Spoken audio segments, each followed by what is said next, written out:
Bien fait. On avait commencé Shalom Atou Shavua Tov. On avait commencé l'explication de Vayere Veivoker, la nuit, la soirée et le matin. On avait expliqué qu'il y a tout le temps dans l'histoire d'Israël une préparation, une réalisation. Est-ce que par rapport au cours de la semaine dernière, d'abord, est-ce que vous avez des questions par rapport à ça? Avant de commencer, parce que ça va un peu se compliquer. Ah, il y avait juste la frise que vous avez dit, je crois qu'on n'a pas envoyé les Alors, gens je l'ai qui ont. envoyé à David Altar sur à son mail. Donc, je D'accord, pense qu'il va vous la distribuer. on va voir ça. Donc, il n'y a pas de questions. Très bien, il a fait Moron. Moi, ça ne me dérange pas si vous ouvrez les écrans. C'est plus simple pour moi. Comme ça, je vois des visages et pas des écrans noirs. Aval Besséder. Chacun comme il décide. Alors, regardez. Nous avons ici, je vous ai résumé ce qu'on a ici par rapport au Vayere Veivoker, soir et matin. Je vais reprendre les dernières étapes qu'on a vues. On a vu le premier temple. Quand on parlait du premier temple, la construction du premier temple de Jérusalem, Beth Amikdash Harishon, ça va être avec l'époque du roi Salomon, du roi Shlomo Amelech, le roi Shlomo, le fils de Dieu du roi David, qui va construire le premier temple. Et pendant une époque de 2 ans, 1 an et demi, 2 ans, d'après les Chachamim, ça va être l'âge d'or du peuple d'Israël. C'est quoi l'âge d'or du peuple d'Israël? On est le peuple d'Israël sur sa terre. On n'est pas seulement sur notre terre, mais on a notre royauté, le roi Salomon, descendant, le fils de David. Ça va être en fait le Mashiach ben David. Pourquoi Mashiach ben David? Parce que c'est le Mashiach, le roi ouin, Mashiach c'est ouin, ben David, fils de David. On pensait qu'on était arrivé à l'époque du Mashiach, puisqu'il était vraiment le fils de David. Et quand est-ce qu'on va savoir qu'on pensait vraiment que c'était le Mashiach? Parce qu'il va réussir à construire le Beth Amikdash, le premier temple de Jérusalem. Et pendant 1 an et demi, le peuple, l'État d'Israël, à l'époque, va connaître son âge d'or. Maintenant, vous savez que même si ce cours-là, c'est un cours de Emouna, et tous les cours de Emouna, il faut qu'il y ait un rapport avec la halacha. Ce n'est pas deux mondes, c'est comme le corps et l'âme. Tu ne peux pas dire qu'il y a le corps et ce qui se passe dans le corps, ça n'a rien à voir avec l'âme. Ou ce qui se passe dans l'âme, ça ne se dévoile pas dans le corps. Forcément, il y a un lien. Lorsqu'on étudie la Torah, il y a toujours le côté ésotérique de la Torah, le côté secret de la Torah, le côté moral de la Torah et le côté émouna de la Torah. C'est ce qu'on est en train d'étudier, la émouna, ce que vous étudiez ici dans Yeshivat Online. Mais à chaque fois qu'on parle de émouna, de quelque chose d'intérieur, de l'intériorité des choses, de la connaissance intérieure des choses, forcément, ça doit être réalisé dans la halakha, dans le monde extérieur. La halakha va être comment réaliser dans le monde extérieur ce qui se passe au niveau de l'âme, au niveau de l'intériorité. Alors, on ne va pas déranger, vous n'allez pas déranger à chaque fois un rabbin qui va vous donner un enseignement en lui demandant où ça se réalise dans le monde de la halakha, parce que ça serait long à expliquer et voir dans quel, mais c'est une étude importante à faire. Mais je vous donne un exemple très simple. Lorsque les Chachamim nous disent que c'était l'âge d'or du peuple d'Israël, Shlomo, on avait le Beth Amikdash, on avait le temple, on avait des prophètes, Shlomo était un roi tzaddik qui craignait Akadosh Baruch Hu, c'était waouh! À tel point que toutes les nations du monde venaient à Jérusalem écouter la sagesse de Shlomo. Tout le monde connaît l'histoire de la princesse de Sheba, la reine de Sheba, qui est venue voir la sagesse du roi Salomon, etc., etc. Donc, c'est arrivé au summum de l'âge d'or du peuple d'Israël. Où ça se dévoile au niveau de la halakha, une halakha très bizarre qui dit la chose suivante. Il dit, on n'a pas le droit de recevoir des convertis, des goïms qui veulent se convertir, ça va à l'époque de roi Salomon. À l'époque du roi Shlomo, on ne recevait pas des convertis. Pourquoi? Parce qu'on avait peur que l'intérêt de devenir juif n'est pas pour s'approcher d'Akadosh Baruch Hu, de Dieu d'Hachem, mais par intérêt politique, par intérêt économique, par intérêt d'avoir des droits de citoyen et d'appartenir à un grand empire. Et c'est pour ça qu'à l'époque de Shlomo, pendant une certaine période, on n'a pas accepté un converti au sein du peuple d'Israël. Maintenant, pourquoi je vous parle de cette halakha? Je parle de cette halakha parce que ça s'est réalisé. Ça se réalise de nos jours aujourd'hui. Il y a beaucoup de problèmes à recevoir des convertis parce que des fois, il y a beaucoup d'intérêt au niveau politique de devenir israélien. Pourquoi je vous fais sentir ça? Parce que de notre époque, on revit cette époque très grande qui était l'époque du roi Salomon. Mais cette époque du roi Salomon, Elle a duré qu'un an et demi. Elle va durer qu'un an et demi. Ensuite, il va y avoir une chute terrible. Ça va être la période du premier temple. Mais même s'il y a une chute terrible au niveau spirituel, on va toujours avoir le temple à Jérusalem, toujours avoir des prophètes et toujours avoir des rois. Il va y avoir deux royaumes, royaume de Judée et royaume du Nord, certes. Il va y avoir deux États d'Israël, ça va être le traumatisme de l'ONU à l'époque, deux États d'Israël, deux présidents, deux rois d'Israël, deux armées d'Israël. C'était très dur pour l'ONU d'accepter une chose comme ça, mais c'est un fait. À la fin du premier temple, il va y avoir la destruction du premier temple avec Nebuchadnezzar, Nabucodonosor. On va partir 70 ans en exil et on va revenir. Et lorsqu'on revient, il va avoir un événement terrible. C'est quoi? C'est la disparition de la prophétie. C'est la fin de la prophétie. Lorsqu'on reconstruit le second temple, c'est la fin de la prophétie. Maintenant, on se pose la question. Je vous ai mis dans le tableau qu'on a environ les 500 ans de l'époque du premier temple, avec le roi, les prophètes, le Beth Amikdash, où il y a la présence divine. Le premier Beth Amikdash, on avait fini ça comme ça la semaine dernière, il y avait la présence divine, il y avait les Shekhinah. On va au second temple et on dit c'est la réalisation, alors qu'il n'y a plus de prophètes, le temple, il n'y a plus de présence divine, les rois qu'il y a, pas avant Hanouka, on va avoir des rois juifs, et même après, c'est des rois catastrophiques, c'est les rois qui viennent des Asmonéens, c'est après l'histoire de Hanouka. Comment on peut parler de réalisation? Alors, regardez, ce qu'on a vu, le potentiel pendant l'époque du premier temple, ça va être construit par l'homme. Ce n'est pas du haut vers le bas, ce n'est pas de Hachem vers l'homme, c'est de l'homme qui se tourne vers Akadosh Baruch Hu. C'est plus la prophétie que Hachem donne la prophétie aux hommes. Là, c'est l'homme qui va travailler pour essayer de comprendre la sagesse divine. Ce n'est plus la période de la prophétie, mais c'est la période de là, et c'est à vous de me dire. Qu'est-ce qui va remplacer la prophétie? Allez, on va faire Rabbi Yosef Taïeb, Shalom. On a la chance d'avoir un Païtan parmi nous. La place de la névoie, qu'est-ce qui va apparaître? Et ça, c'est très important parce que c'est en rapport direct avec le Kuzari. Le Kuzari, je vous ai expliqué pourquoi c'est en rapport, quand vous allez me donner la réponse. Disparaît la prophétie, la névoie, et la névoie laisse la place à quoi? On est dans la réalisation, mais comment on va retrouver la prophétie? La prophétie. Sophie. Par quoi? Je n'ai pas entendu. Par les sages, par les... Bien fait. Ça s'appelle la chorma, la sagesse. Chez les goïms, ça va partir dans la philosophie. Et dans le Ham Israël, ça va partir en ce qui s'appelle la Torah orale, qui va être écrite toute l'époque de nos sages, qui vont commencer par l'époque des Anshe Knesset Agedola. Les gens de la Grande Assemblée, les sages. On va former les sages de la Grande Assemblée par Ezra. C'est-à-dire, qu'est-ce qui va commencer? La chorma. Mais l'erreur, et c'est la grande erreur, chez les goïms, cette sagesse-là, elle va prendre effet en son envol et elle va s'exprimer dans la philosophie. Les sciences et la philosophie, on va mettre ça ensemble. Dans le Ham Israël, ça va être la sagesse d'Israël, ça va être l'étude. On va mettre la place à nos sages qui vont écrire, qui vont être des Tanaïm, qui vont apparaître dans la Mishnah. Bien plus tard, on verra dans la Gemara, on met en avant l'étude, la sagesse juive de l'étude. Mais qu'est-ce qui se passe? Extérieurement, on a l'impression qu'il n'y a aucune différence entre la sagesse philosophique, on étudie aussi la sagesse, on se tourne vers l'intellect, et la sagesse juive, qui est aussi intellectuelle. Et donc, à l'époque, et là, ça va être Rabbi Yehuda Levi qui vient casser ce mythe-là, que même la sagesse d'Israël, elle se veut réalisation, où elle veut récupérer la névoie, la prophétie. Tandis que la philosophie, les pensées goïm ne veulent pas se rattacher à la philosophie. Elles restent au niveau de l'humain. L'humain avec lui-même, refermé sur lui-même. Tandis que la Torah, l'étude de la Torah, qui a priori se tourne uniquement vers l'intellect, c'est une erreur. C'est l'intellect qui est prêt pour recevoir le message divin. Ça reste philosophique. De point de vue extérieur, on peut se tromper. On peut faire peut-être, on peut croire qu'il y a la même d'étudier dans une yeshiva ou une université, ça va être la même.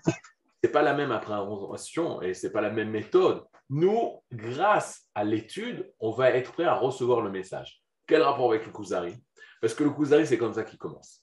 On a expliqué il y a 2 semaines que le Kuzari commence par le rêve. Et le rêve, ça se rattache plus à la chorma, à la sagesse, ou l'intellect, ou ça se rattache plus à la névoie. Mais bien sûr, la névoie. Le rêve, c'est la névoie. Rabbi Yehuda Halevi, il commence son livre, qui est un livre avec des preuves, qui est un livre avec des explications. Il commence par quelque chose de prophétique. Il commence par un rêve qui est prophétique. Et des personnes, je pourrais comprendre, qui commencent à lire le livre de Kuzari, ils disent attends, les rêves, moi, je n'y crois pas, je ferme le livre. Ce livre m'a rien à apprendre pour moi. Mais la sagesse juive, que même si aujourd'hui, on n'a plus la prophétie, et on se tourne vers l'étude, ce n'est pas une étude intellectuelle uniquement, c'est par l'intellect, on va développer notre intellect, notre connaissance, notre sagesse pour recevoir la prophétie. Et ça, c'est le but de Rabbi Yehuda Halevi. Et c'est pour ça qu'il s'est tourné vers les philosophes. Ensuite, les religions. Les religions, elles disent qu'il n'y a que le divin. Les philosophes vont dire qu'il n'y a que l'humain. Et nous, tout le temps, le Ham Israël, on est au milieu. On est au milieu. Le divin appelle, parle à l'humain.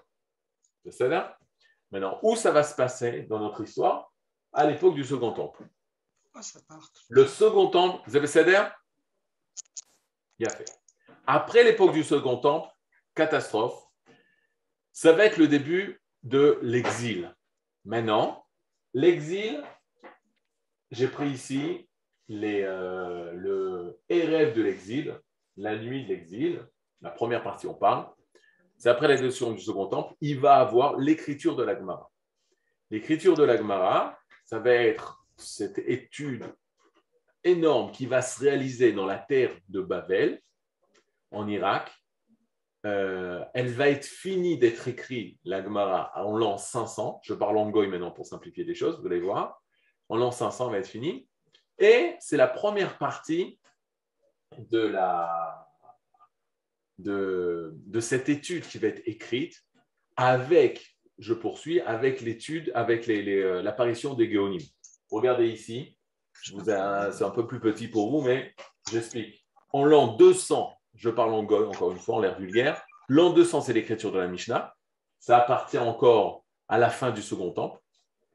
La Mishnah a été finie d'écrire en l'an 200, et de l'an 200 en l'an 500, c'est l'écriture de la Gemara, ou en tout cas, c'est les discussions de nos Amoraïm, qui sont les docteurs de Torah à l'époque de la Gemara, qui sont au début en Israël et en Babylonie, et à la fin seulement en Babylonie, à Babel, c'est l'Irak d'aujourd'hui. Et là-bas se va développer le peuple d'Israël en dehors de sa terre. Et ça, c'est très important.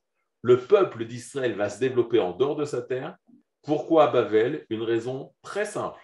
On leur permet d'étudier leur Torah, d'avoir une certaine autonomie politique, d'avoir le Resh Geluta, le Rosh, celui qui a la tête du peuple juif en exil. Et on peut vivre en tant que juif à Babel et étudier la Torah et développer notre culture autour de l'étude de la Torah uniquement et des mitzvot, etc., sans pogrom, sans problème financier, etc., etc. Après la période du Talmud, pendant 500 ans, il va avoir l'époque des Géonim.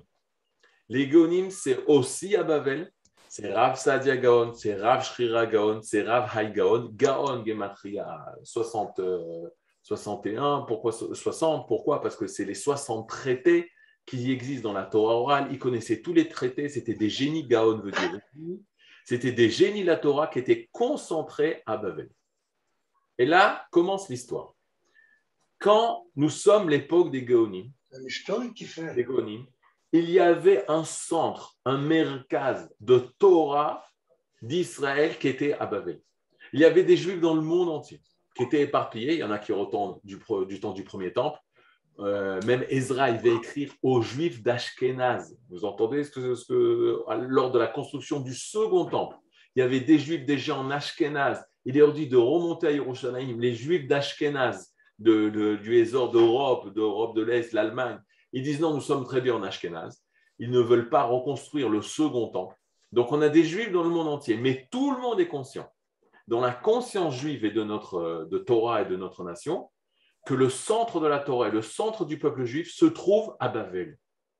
Et ça pendant une époque de 500 ans. Toutes les questions de Torah étaient dirigées en Irak. des lettres étaient envoyées de questions pour répondre à des problèmes de la communauté de tel et tel exil. Tout était concentré autour de Babel. Babel était le centre de notre nation, était le centre de la Torah. Et on y a passé presque près de 1000 ans. Vous vous rendez compte? 1000 ans après la destruction, on va être en Babel jusqu'à l'an 900, 800, 900. La destruction du temple, c'est 68. Donc, vous sentez que toute cette époque-là, le Ham Israël, il a toujours été soit en Eretz Israël, Les Géonimes, c'est 900, mais 60.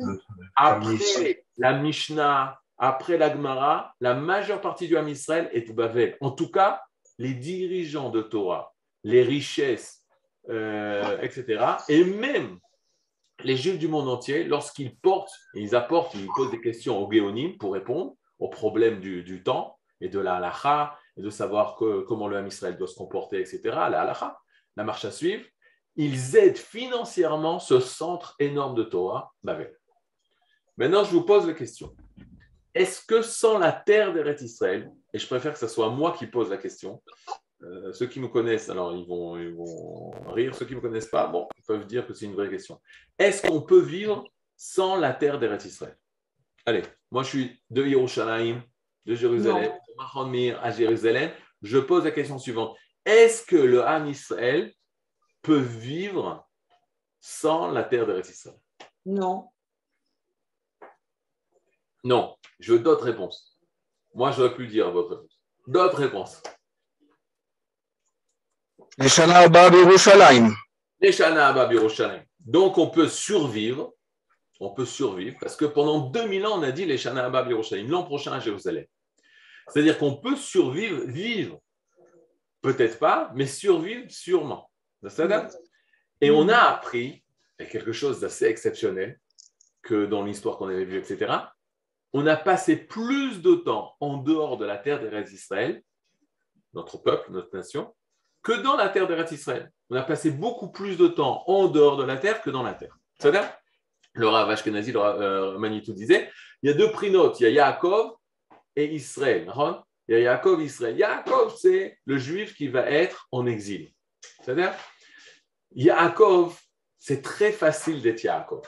C'est-à-dire, c'est très facile d'être Yaakov. Pour tous les juifs du monde entier, c'est très facile d'être Yaakov parce qu'on sait ce que c'est être Yaakov. C'est quoi être Yaakov? Être un juif dans un état qui n'est pas le tien. C'est-à-dire, continuer à faire Torah, mitzvot, Shabbat, la cacheroute, etc., etc. Ce qui est beaucoup plus difficile, c'est d'être Israël. C'est quoi d'être Israël? C'est prendre la place de Esav. C'est de rentrer en Israël, d'avoir un État, d'avoir une armée, d'avoir un politique, d'avoir un Beth Amikdash, d'avoir un temple, d'avoir la prophétie, etc. Ça va être très difficile. On a passé plus de temps à être Yaakov que être Israël. Maintenant, même si c'est que de la survie, vivre sans la terre d'Eretz Israël, ce n'est pas le but, ce n'est pas la perfection, mais c'est possible. Tandis que vivre sans la Torah, c'est impossible. La grande peur de tous nos sages, à toutes les époques, avait peur que le Ham Israël quitte la Torah. À partir du moment où on quitte la Torah, c'est fini. On quitte la Torah, le Ham Israël n'existe plus, Chazé Shalom. Tant qu'on était, écoutez cette phrase très simple, tant que le Ham Israël, tant qu'il était à Babel, même s'il était en dehors de son pays, mais il avait un centre de Torah, alors on n'a pas senti la douleur et la souffrance de l'exil. On sentait que notre nation pouvait perdurer dans le temps. On avait un centre de Torah, nos sages nous dirigeaient, tout va très bien, mais on va s'en sortir. Et les Shana Abba Yerushalayim, et on reviendra facilement à Jérusalem. À partir du moment où le Ham Israël a commencé à être méfouzard, à s'éparpiller dans l'exil, c'est une expression d'un affaiblissement de la Torah, où la Torah elle va être répartie dans le peuple d'Israël, et on a une peur terrible qu'il va avoir Shte Torot. Shte Torot, c'est une expression qui veut dire deux Torah. On ne va plus avoir du tout la même Torah. Les minhagim, c'est autre chose. Les coutumes, c'est différent. Tout le monde est d'accord qu'il y a la Torah, mais il va y avoir différentes façons de réaliser ça. Mais tout le monde est d'accord de cette Torah. Mais on a eu peur que quand il y a eu le pisour, l'éparpillement, ce qu'ils appellent la diaspora, mais on n'aime pas ce mot, la dispersion du peuple d'Israël à travers les exils, c'était une expression de l'affaiblissement total de la Torah, parce qu'on risque de retrouver des communautés qui sont totalement différentes au niveau de leur comportement. Or, la Torah, c'est notre Neshama. La Torah nous dit dans ce vers Dvarim, Hayom Hazeh niyet aleam. C'est quoi Hayom Hazeh? Moshe Rabbeinu dit à Israël, Hayom Hazeh, ce jour-là du don de la Torah, il parle de Shavuot, il parle de Matan Torah, niyet aleam, c'est comme ça que tu es devenu peuple, c'est en recevant la Torah. Ce peuple-là, il doit se réaliser dans un corps, qui est la terre d'Israël, pour réaliser pleinement son mission, c'est clair. Mais il existe parce que sa Neshama, c'est Torah. Première étape. Deuxième étape, on est aujourd'hui le Yud Aleph Reshvan, c'est la Hiloula de Rachel Imenu. Rachel Imenu, c'est exactement ça. Elle pleure quand le Ham Israël a été dispersé parmi les nations, quand il est parti en exil, et qui manquait cette ardoute, cette unité, ce rassemblement-là. Il y a un danger dans ce rassemblement. Et il s'est passé la catastrophe suivante. Oui, le Ham Israël de Bavel, il est éparpillé, et il va partir dans plein d'exils et les Juifs vont être éparpillés dans le monde. Et là, après l'époque des Géonis, on est en l'an 1900, etc., il va avoir un pisour. Et c'est exactement ce que Aman Imarshemo Bouchem Zichro va dire. Yeshno Am Echad, il y a un peuple, il y a cette unité dans ce peuple-là. Il reconnaît l'unité du peuple d'Israël, mais il est Mefouza ou Mefourad Ben Ami, mais il est éparpillé et dispersé parmi les nations. Lorsqu'il va avoir cet éparpillement, Akadosh Baruch Hu ne laisse jamais le Ham Israël. Qu'est-ce qui va se passer? Le Ravad Arishon, le Ravad premier, Ben Daoud, pas le Ravad Avraham Ben David. Rabbi Avraham Ben Daoud, bon, Daoud et David c'est proche, mais ce n'est pas les mêmes. Le Ravad qu'on voit sur le Rambam, c'est le Ravad de Posquière en France, en Provence. Le Ravad ici, c'est en Espagne. Il raconte l'histoire des Arba'at Ashvuim, des 4 kidnappés, des 4 prisonniers. De quoi on parle? On parle qu'au moment justement où le Ham Israël s'est dispersé dans les nations, est parti en exil parce qu'il y a un problème d'argent, il devait se nourrir, etc., au niveau politique, Akadosh Baruch Hu, c'est lui qui fait cette action. Alors, faites très attention, c'est Hachem qui entraîne ça. Rien ne tombe entre les doigts d'Akadosh Baruch Hu. C'est Hachem qui entraîne cette galoute. Mais en même temps qu'il entraîne sa galoute, il va préparer la Géoula. De quelle manière? Il va avoir, depuis la ville de Bari en Italie, à l'est, sud-est d'Italie, il va avoir 4 Géonim et leur famille, une partie de leur famille, qui partent en bateau pour récolter de l'argent en Eretz Israël. C'est-à-dire, on est dans les années 800-900. C'est des Géonim. C'est quoi un Gaon? Il connaît toute la Torah. C'était eux qui faisaient partie de ces grands yeshivot à Bavel. Ils partent sur un bateau. Lorsqu'ils arrivent sur la mer Méditerranée, ils sont pris par des pirates. Les pirates vont vendre ces Géonim. Ils vont vendre à la ville d'Alexandrie. Les Juifs de la ville d'Alexandrie vont faire Pidyon Jouim, vont racheter ces prisonniers. Donc, il y a un des Géonim qui va en Égypte, Alexandrie. Il va avoir à Kérouan, en Tunisie, ils vont aussi racheter Pidyon Jouim, ils vont racheter un des Géonim, donc la Tunisie. Et il va avoir un troisième en Sfarad, en Espagne. Et le quatrième, les Chachamim ne savent pas exactement où il est arrivé. Mais là, on va avoir 3 Mokdim, 3 foyers, 3 centres de Torah qui vont se dévoiler. En Égypte, en Tunisie, Afrique du Nord, donc aussi du côté de Djerba, etc. Kérouan, c'est entre Tunis et Djerba. Donc la Tunisie, l'Afrique du Nord, en tout cas, et Sfarad, et l'Espagne. Et là va se développer la Torah d'Israël. On est à l'époque des Géonim. Ah, Okay. et le Rabbeinu Gershom en Ashkenaz, c'est pas un des 4? Rabbeinu Gershom, c'est pas des 4, c'est un peu plus tard. Plus tard. Donc, comment ils sont arrivés en Ashkenaz, on ne sait pas vraiment. Ashkenaz, ils sont arrivés, il y en avait depuis, comme j'ai dit, depuis Ezra, il y en avait. Okay. Mais ces 3 Géonim, d'après le Ravad, qui a écrit un Sefer Kabbalah, qui explique justement comment la transmission de la Torah s'est faite, c'est eux qui vont permettre à ces exils différents de reconstruire, de continuer la Torah, pas de reconstruire, eux, les Gaonim, ils connaissaient cette Torah. Ils vont continuer la Torah qu'ils avaient en Babel et la ramener vers l'Égypte, l'Afrique du Nord et Sfarad. Quand ça se passe, il y a un affaiblissement spirituel des communautés, parce qu'on est en exil, affaiblissement de la Torah, mais Akadosh Baruch Hu envoie ses Gaonim, et Akadosh Baruch Hu fait une deuxième étape. C'est quoi la deuxième étape? Là où le monde philosophique s'élève, les pensées philosophiques s'élèvent, où les chrétiens font des guerres et font la conquête, ils vont faire les croisades, ils vont vouloir conquérir le monde, et l'islam va aussi vouloir conquérir le monde, Akadosh Baruch Hu va emmener une neshama particulière. Souvent, chez les historiens, ils se posent souvent la question, est-ce que c'est les événements qui font les héros ou c'est le héros qui crée la période? Est-ce que la période de l'histoire, c'est elle qui a formé les héros ou non, c'est le héros qui a transformé l'histoire? Chez nous, dans la Torah, c'est clair, c'est le héros, le gibor, qui va transformer l'histoire. Parce que Akadosh Baruch Hu, comme nous dit le Midrash, Akadosh Baruch Hu a vu qu'il y avait très peu de tzadikim. Il a fait le compte depuis le début de la création jusqu'à la fin de l'histoire. Il a vu qu'il y avait très peu de tzadikim.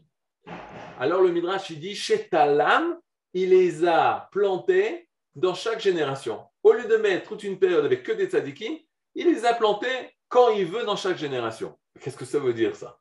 Ça veut dire qu'Akadosh Baruch Hu, il sait à quel moment faire apparaître tel tzadik. Le tzadik, il est venu parce qu'il est le Gdol Ador, le grand qui va faire grandir la génération dans laquelle il se trouve. Et ce n'est pas par hasard que le Chafetz Chaim est venu à son époque. Et ce n'est pas par hasard que le Rav Kook est venu à son époque, parce que c'était une âme qui était grande pour venir et expliquer la Torah, de quelle manière elle s'est dévoilée à l'époque où elle s'est dévoilée. Ce n'est pas par hasard que le Baal Shem Tov, il est né à l'époque où l'âme Israël était justement en chute au niveau spirituel et qui avait besoin d'un approfondissement de la Torah grâce à la Chassidut.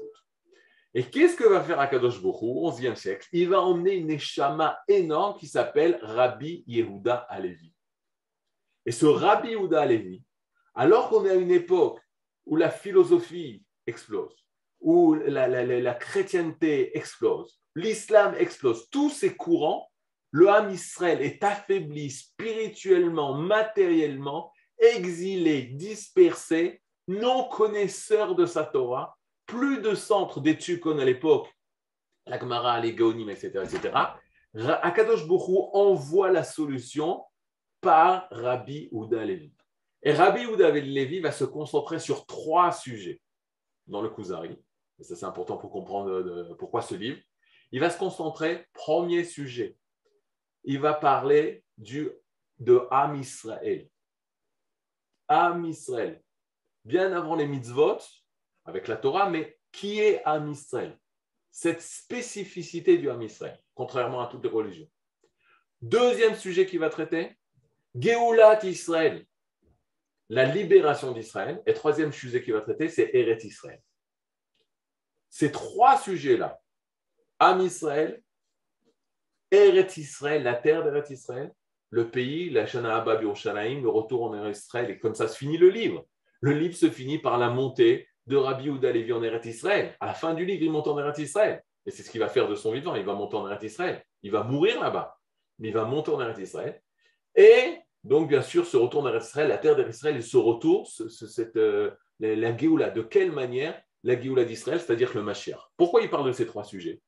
Parce que c'est exactement ce que, ou les philosophes, en criant haut et fort que le divin n'existe pas, ou la chrétienté et l'islam qui crient « Nous sommes le Vérus Israël, nous sommes le vrai Israël, et c'est par nous qu'on va sauver le monde pour emmener le Mashiach », le Rabbi Yehuda Halevi va faire un combat de quelle manière? Pas avec des épées, pas avec des avions, comme on peut faire aujourd'hui, qu'il faut faire ça aujourd'hui, mais au niveau de la pensée. Il a emmené Akadosh Baruch Hu cette neshama pour écrire le livre du Kuzari pour sauver le Ham Israël. La solution existe. Et dans le Ham Israël, quand la solution existe, on est rassuré. Parce que ça prendra des années, mais on a la solution. Le Gaon de Vilna, et là ça se complique, on est au XIe siècle, Gaon de Vilna c'est XVIIIe siècle, début du XVIIIe siècle, il va dire à tous ses élèves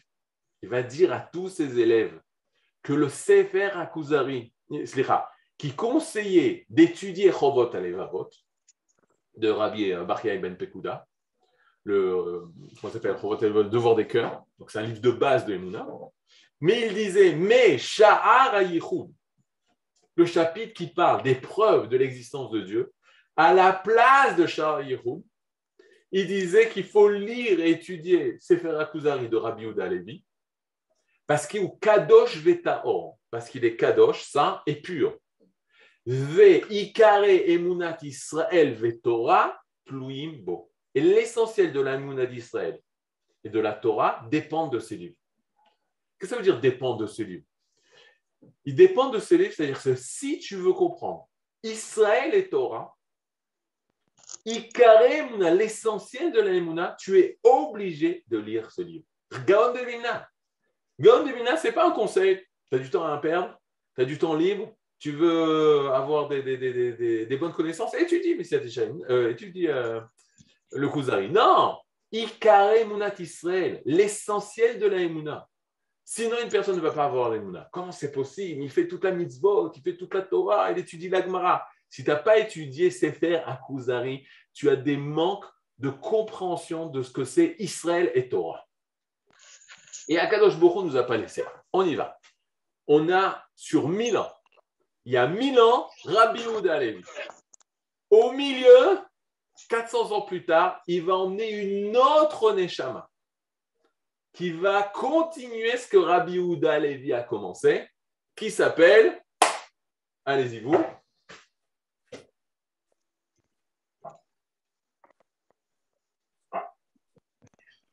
C'est pas le bon. là, Rabbi Yosef Falbo, c'est hyper, c'est plutôt.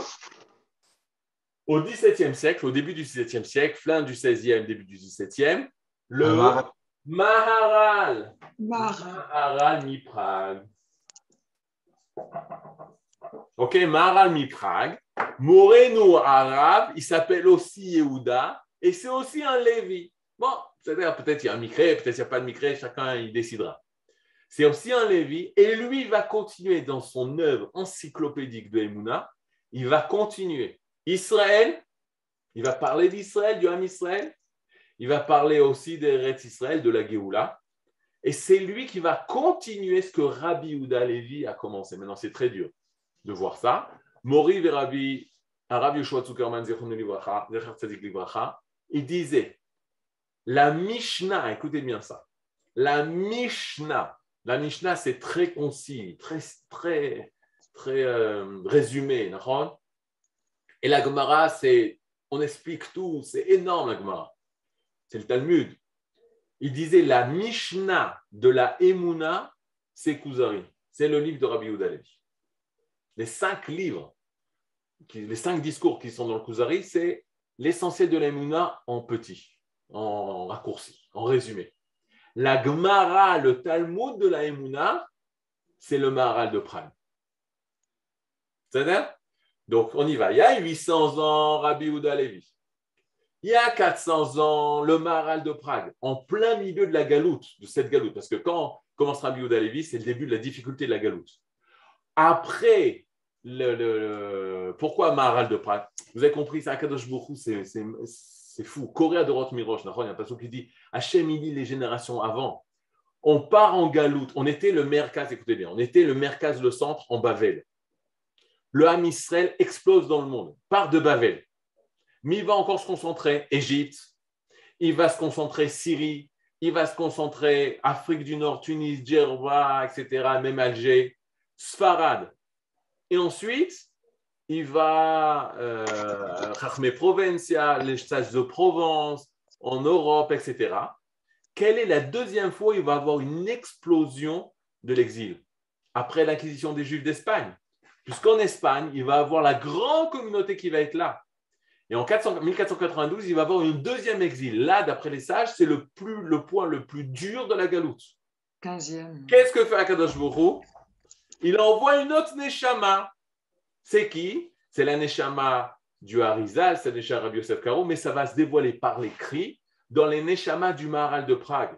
Là aussi, au même après cette explosion de l'Inquisition d'Égypte d'Espagne, il va avoir la Neshama du Maharal de Prague qui va nous expliquer les fondements de notre Emouna pour nous faire tenir pendant cette galoute encore plus difficile qu'à l'époque de Rabbi Yehuda Levi. Et à la fin, quand le Ham Israël est à la fin de la galoute, qui l'envoie à Kadosh Baruch Hu? Quel âme il envoie à Kadosh Baruch Hu? Le Chavetz Chaim, Nachon, mais qui va expliquer par écrit ce qui se passe au niveau de la Emouna? Le Rav. Les Cohen. Alors, Bichlal, on s'est élevé encore à un autre niveau. Rav, Avraham. Rav, Oui. Rav, le Maharal, de son vivant, il n'était pas très connu, non? C'est ce que j'ai compris. Mais même Rabbi Yehuda Levi, il n'est pas connu. Il est connu que des sages. Le peuple ne connaît pas Rabbi Yehuda Levi. Mais Otpam, je répète, Rabbi Yehuda Levi, pendant 1000 ans, personne ne l'a étudié. Le Maharal de Prague, pendant 400 ans, personne ne l'a étudié. C'est seulement aujourd'hui qu'on étudie ça. Vous savez que le Maharal de Prague, il a été étudié seulement par les Admourim, par ceux qui étaient les chefs des Chassidim. Eux, ils étudiaient le Maharal de Prague. Mais personne n'étudie le Maharal de Prague. Mais dans même Israël, c'est tout le temps comme ça. Le sage, à partir du moment où il a mis par écrit la solution, après, ça va être transmis, ça va prendre 1000 ans, ça va prendre 1100 ans. Mais on a la solution. Donc, c'est Besséder. C'est un peu, par exemple, l'histoire de Yaakov, l'histoire de Hanouka. Tu te balades, tu apprends l'histoire de Hanouka. Ouais, c'est quoi l'histoire de Hanouka? Il y avait des Grecs. Qu'est-ce qu'ils ont fait, les Grecs? Ils ont fait l'athlétisme, l'art, la culture, l'esthétique avant l'éthique, etc., etc. Tu te balades dans la rue, tu vois un stade. Tu te balades dans la rue, tu vois une université. Tu te balades dans la rue, tu vois un Sénat. Tu vois tout ce que les Grecs ont fait. Tu dis quoi? On a gagné ou on a perdu? On a gagné. On a gagné. Même si extérieurement, tu vois l'influence grecque, mais nous, on a trouvé la solution. À Hanouka, on a la solution. Il faut la travailler, il faut la dévoiler, il faut la mettre par écrit, il faut la réaliser à un autre niveau, mais on a la solution. Le changement qu'il y a eu dans la Toda, dans la prise de conscience de nos sages à l'époque de Hanouka, grâce aux Grecs, on a compris quelque chose. Maintenant, il faut le réaliser. Mais on a la solution. Étudie la Torah, tu auras la solution contre la Grèce. Mais la Grèce, elle est là. La Grèce, elle est présente. La Grèce, elle est à 1000% ici. Mais on a la solution. Le Maharal de Prague, il n'a jamais été étudié, mais on a la solution. Et la preuve, c'est quoi? C'est qu'aujourd'hui, on réétudie le Maharal de Prague. Aujourd'hui, sur Internet, voilà, on étudie Rabbi Yehuda Levi. On étudie le Maharal de Prague. Et donc, le Rav Zuckerman disait, la Gemara d'Aemouna, c'est le Maharal de Prague. Et il finissait, la halacha, le Shulchan Aruch de la Emouna, c'est le Rav Kook, qui est venu à la fin de la galoute, dans ce passage de galoute Géoula, dans ce passage d'exil et de libération du retour en Eretz Israël, et il te donne la halacha, la marche à suivre, comment réaliser cette Emouna qui était en attente, en étude uniquement pendant 1000 ans, comment on doit la réaliser aujourd'hui concrètement sur notre terre. C'est-à-dire? Donc ça, c'est très important. C'est le Beth Midrash quand nos élèves, nos maîtres, nous ont enseigné le Kuzari. Ils ont reçu du Rav Yehuda, qui a reçu du Rav Kook, lui, et qui se dit directement que la continuité de Maharal de Prague et Rabbi Yehuda Levi. Facile. Ce n'est pas on ouvre un livre, une chose intéressante, j'ai vu des choses intéressantes dans le monde des yeshivot. Maintenant, un peu, il y en a qui étudient un peu le Kuzari. Ah, c'est intéressant le Kuzari. Non, tu n'as pas compris. Le Gaon de Vilna, il te dit c'est l'essentiel. J'ai un copain à moi de yeshivot qui ne sont pas du tout dans notre courant. Il voulait se mettre au courant du Kuzari. Il a lu le Kuzari, il dit mais c'est facile, c'est des histoires. Pourquoi tu passes autant d'heures? Pourquoi? Parce que la différence, tu peux passer à côté des choses. Si tu n'as pas reçu des maîtres qui ont reçu et qui sont remplis de Maharal de Prague, qui sont remplis de Torah profonde, alors tu peux passer à côté des choses essentielles du Kuzari. Ça va? Maintenant, le Kuzari va mettre en avant l'essentiel de la Emouna. Et c'est comme ça qu'il va commencer. Alors, regardez comment il va commencer. Pourquoi le WhatsApp de mon... Attendez. SharePoint. Je ne sais pas pourquoi j'ai un problème aussi.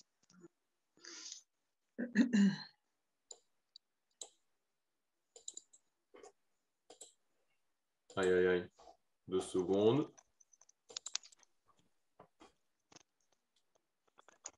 Donc, le roi des Khazars, comment c'est que ça?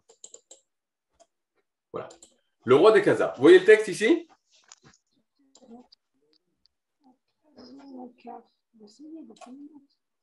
Tac, tac, tac.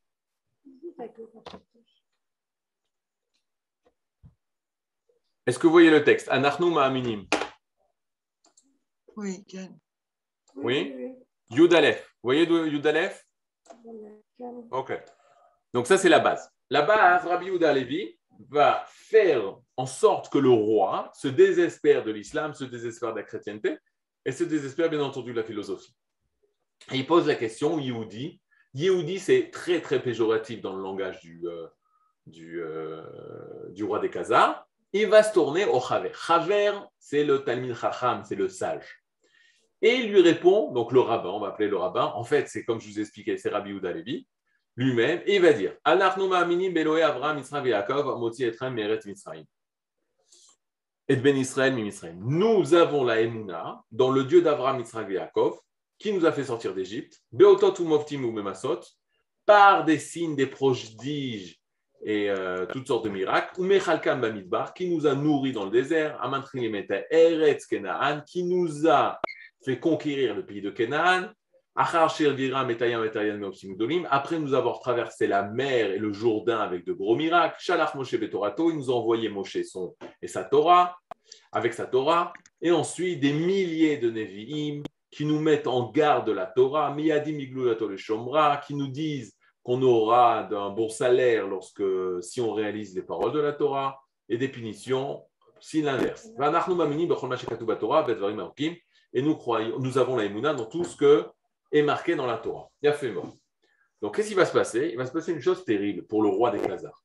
Le roi des Khazars, par la philosophie, cherchait une raison logique de l'existence ou de savoir est-ce que Dieu désire des actes parfaits. Rappelez-vous, il a des experts du philosophe qui dit Dieu ne s'intéresse pas à toi, même s'il existe, il ne s'intéresse pas à toi.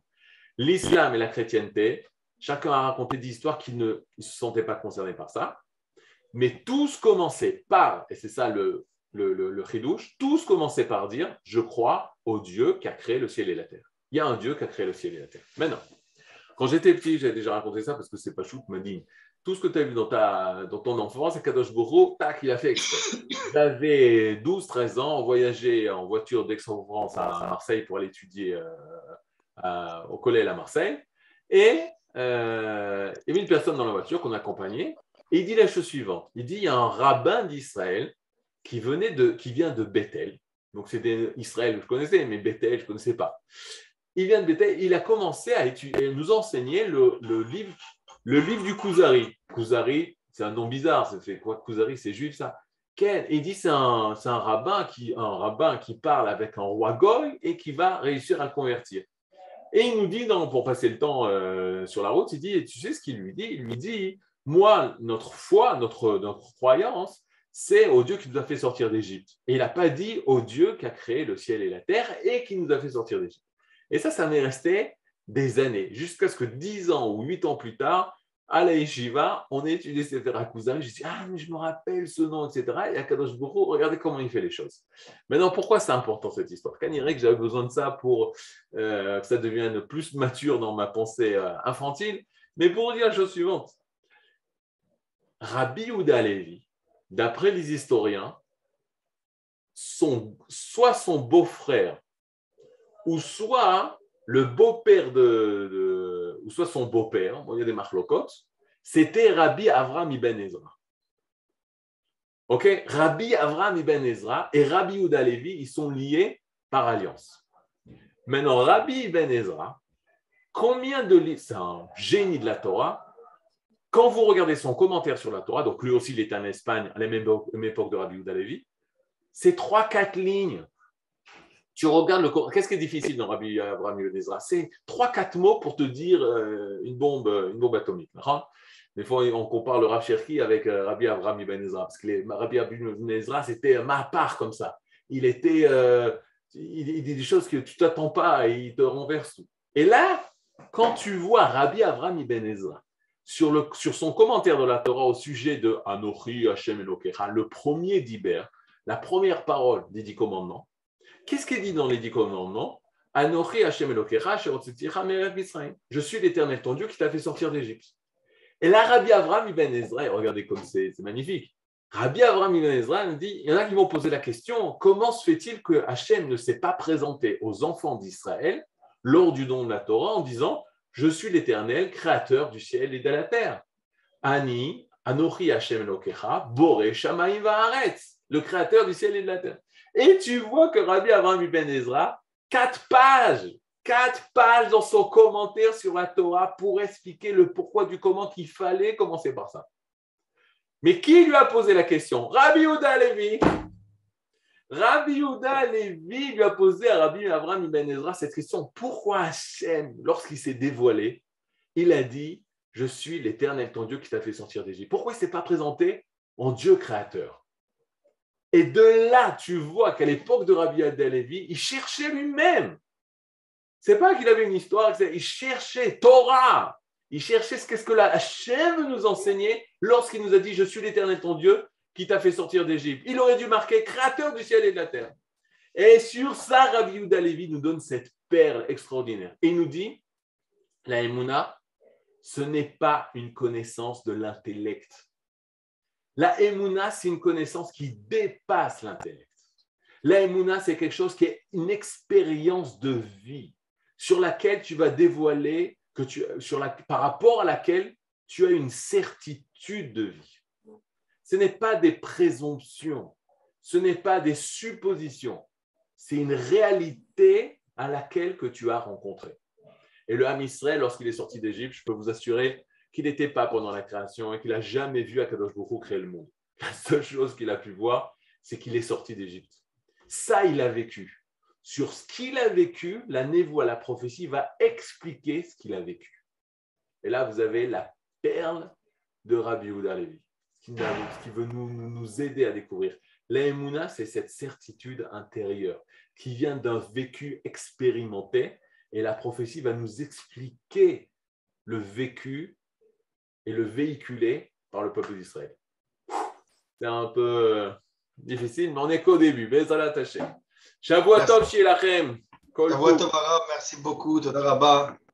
Et voilà, Shavua Tov Morach. Shavua Tov. Fantastique.